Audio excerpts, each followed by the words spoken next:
There's a pattern in history that has destroyed three global superpowers in the last 500 years.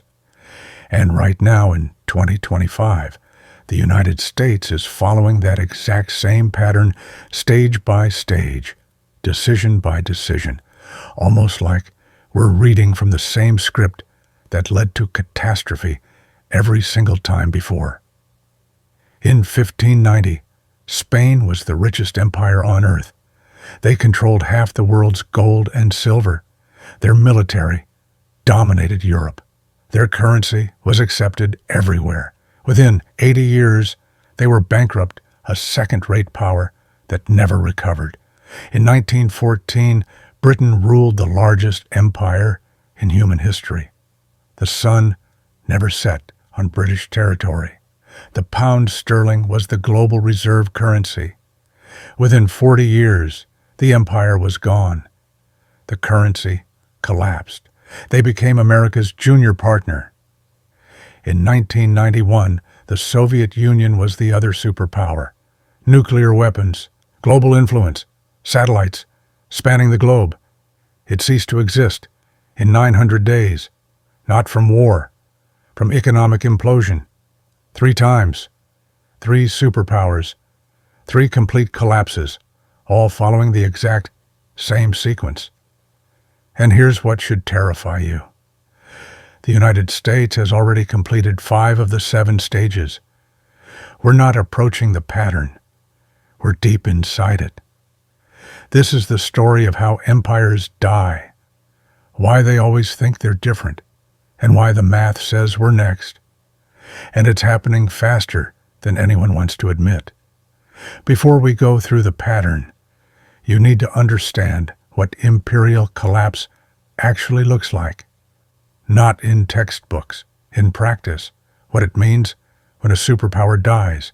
Imperial collapse doesn't start with invasion or military defeat. It starts with economic exhaustion. The empire extends beyond its ability to maintain itself. Military bases in 150 countries, wars on multiple fronts, promises it cannot keep, debts it cannot repay. At first, the decline is invisible. The currency still works. The military still wins battles.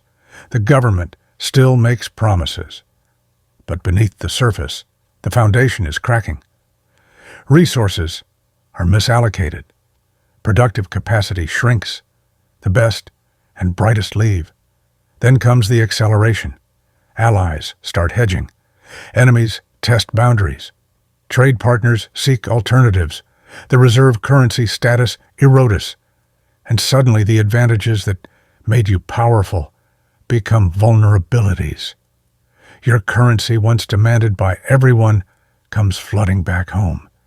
Your military spread across the world becomes unsustainable. Your promises, once guaranteed by strength, become empty words. That's not theoretical. That's what happened to Spain, Britain, and the Soviet Union. And it happened because they made exactly the same decisions we're making now. They believed their power was permanent. They overextended militarily. They debased their currency. And they refused to accept reality until collapse was already underway. Let's look at how it actually happened 3 times the exact same way. Let's start with the first global empire, Spain, 15th to 16th centuries. This is the original blueprint. After Columbus discovered the Americas in 1492, Spain became the first true world power. They conquered the Aztec and Inca empires, seized control of the richest gold and silver mines ever discovered.